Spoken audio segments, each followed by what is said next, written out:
I cannot tell you how shocked I am by this whole story with the New York Mets.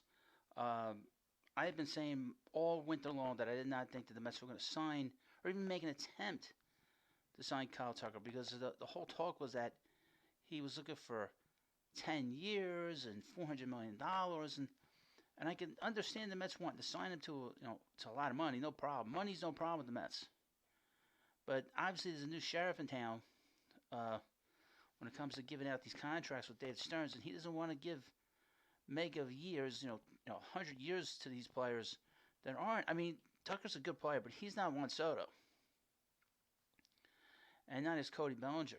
But the idea that the Mets are going to give him 3 years for 50 million, and and then they're saying that within the next few days, the New York Mets or the Toronto Blue Jays or the Dodgers are going to get an answer from Tucker is quite the shift in the temperature in the room. Now, Tucker is a very good player. He's a winning player. He's won pretty much every year that he's been in the majors. I guess he's good defensively. We'll see. He's won a Gold Glove in the past, but I know that his defense is taken is slowly declining. But it is better than what Mets were getting out of Brandon Nimmo. Now, like I said, I'm surprised that the Mets are so deeply involved in these talks. To be honest with you, uh, I mean, it makes the Mets very left-handed.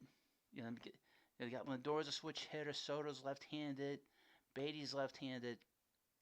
With Tucker, now they have Semien there. They have Alvarez behind the plate.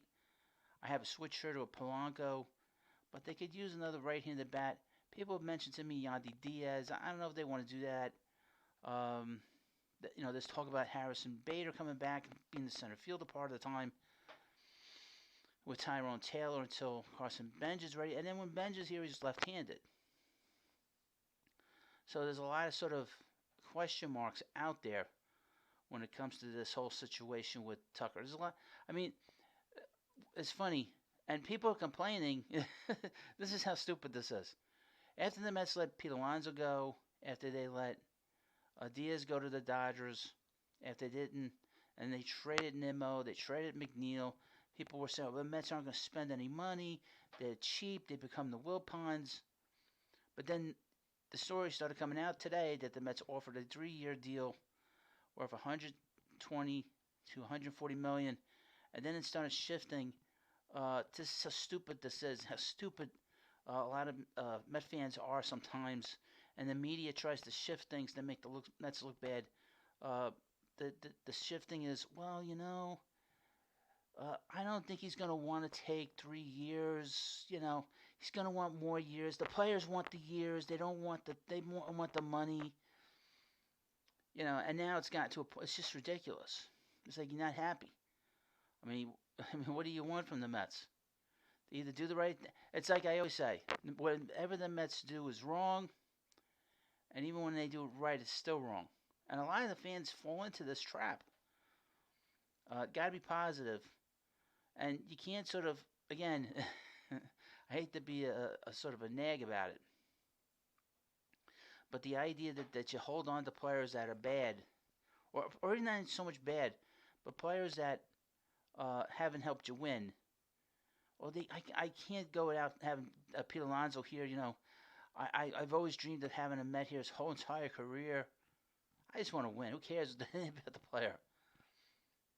And I watched a clip, I guess, on Foul Territory, and one of the guys is AJ Pierzynski, former player. He's like, I can't understand um, that Tucker's not going to get a 10-year contract. They said he was going to get a 10-year contract. So to get a 3-year contract? I don't understand. I mean, basically, you're saying that. A lot of these former players that are doing these podcasts, they're loyal to the union.